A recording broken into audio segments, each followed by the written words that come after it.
जय हिंद. मी सहाय्यक पोलीस अधीक्षक पंढरपूर उपविभाग, पंढरपूर शहर पोलीस स्टेशन अंतर्गत 2 कारवाया अवैधरित्या दारू विक्रीच्या अनुषंगाने करण्यात आल्या आहेत. त्याच्यामध्ये एकूण 1,42,000 रुपयाची दारू या 2 कारवायांमध्ये जप्त केलेली आहे. एक कारवाई त्यामधील इसबावी परिसरात जे मलपे चौक आहे त्या ठिकाणी एका घरामध्ये 20 बॉक्सेस टँगो कंपनीच्या बॉटल्स आढळून आल्या. त्यामध्ये 4 आरोपी केलेले आहेत.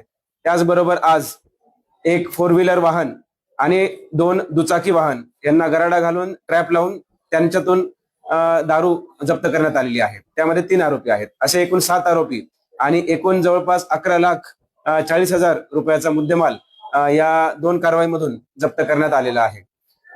येत्या आता एक आषाढी एकादशीच्या कालावधीमध्ये अवैध धंद्यांवरती आळा घालण्याच्या अनुषंगाने ही कारवाई करण्यात आलेली आहे.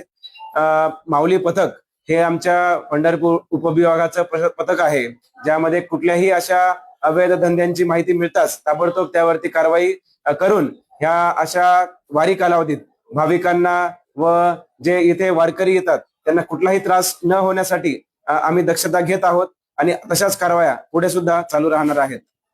जय हिंद.